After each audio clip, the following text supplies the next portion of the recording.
I am shocked at the behavior of some individuals in public service or public office that instead of celebrating how they've managed to reduce the amount of money for our border wall, a wall that will make us more secure, that will prevent drug smuggling, they're rejoicing in the fact that that wall will be slower to be built, and consequently our southwest border under less control than it could be.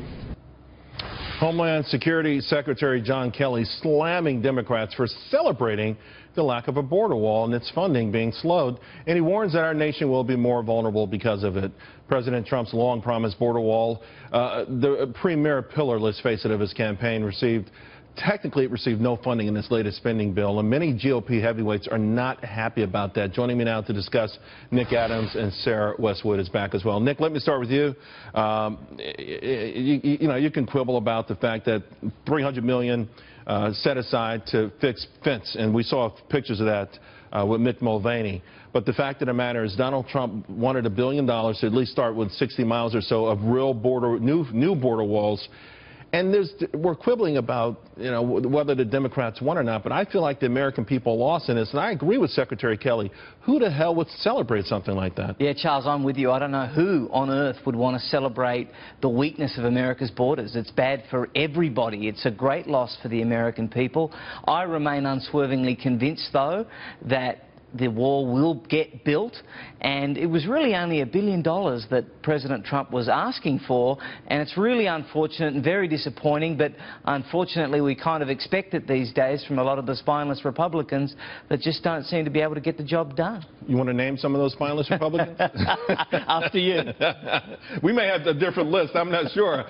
Sarah, again, listen, there was some fencing there. It's going to be replaced by, we saw a picture of it, and it certainly looks more secure. But I think the central issue here, despite Mick Mulvaney's passionate press conference that allowed Sean Spicer not to step up into the fray today, was what Secretary Kelly said.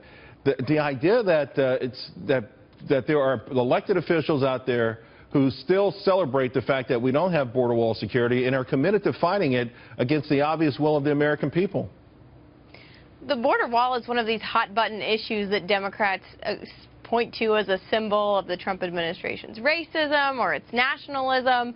But look, at the end of the day, this was a symbolic loss for the Trump administration. The Budget Director Mick Mulvaney came out a couple weeks ago at the start of the spending negotiations and said that funding for the border wall was a priority for the administration. And the minute he said that, the conversation surrounding the government shutdown completely changed. It was no longer just about getting a temporary spending bill to the table to fund the government to September.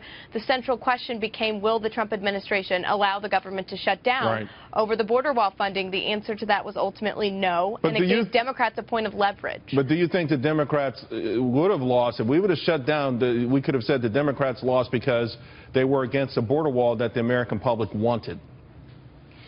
Well, that would have been a risk, right? Because the Republicans would have also run the risk that they would have borne the blame for shutting down the government. That's been the case in the past, no matter who it was that shut it down, because the media does lean against the Republicans at times. Nick, real quick, we see the opioid epidemic and we see a lot of other things. Are you at least thrilled with the amount of illegal immigration that's stopped since President Trump's been inaugurated? Oh, absolutely. More than 70% down, Charles. We need to get this down for the opioid epidemic as well as the trafficking that's happening. Really important. Great progress. All right, guys. Thank you both very, very much.